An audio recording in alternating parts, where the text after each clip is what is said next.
Hi, my name is John Stuart and welcome to Cello Chat. Today we're going to talk about mechanics of the right arm. Now the right arm is what creates the sound on a cello, okay? And we're going to talk about a few basic principles. Okay, first of all, let's divide our bow up into two halves. This is the lower half in here, and then this will be the upper half here. So from about the middle to the tip is the upper half, and from the middle to the frog is the lower half of the bow.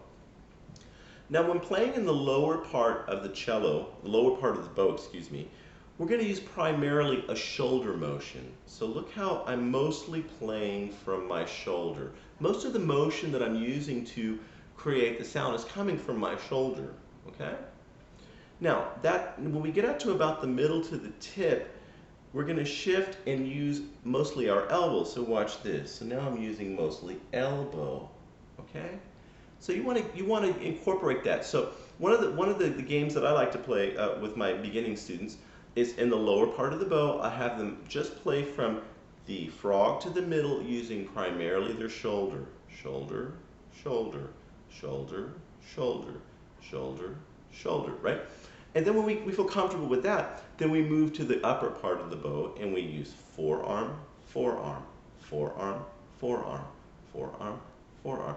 And then when we feel what that's going nicely, then we're combining the two. So we go shoulder, forearm, forearm, shoulder, shoulder, forearm, forearm, shoulder. Now, you may notice that not only am I using the shoulder and the forearm, but now I want you to observe how I raise and lower my elbow. Watch my elbow right here. In the lower part of the bow, I have a low elbow.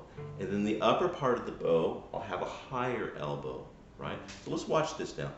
So low elbow, high elbow, high elbow, low elbow.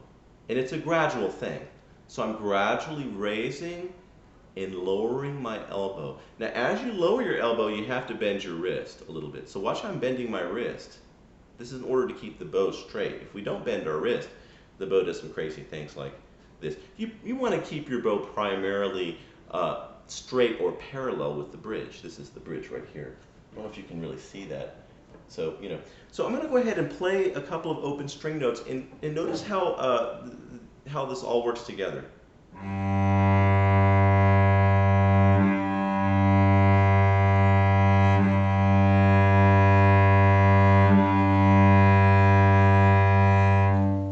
Okay, one of the exercises I like to do is long bow exercises, and let's talk a little bit about the natural weight and how to distribute weight throughout the bow. The lower part of the bow, this part here, we're very, very near what I call our power base. We're near the arm, so it's easy to make a loud sound at the frog.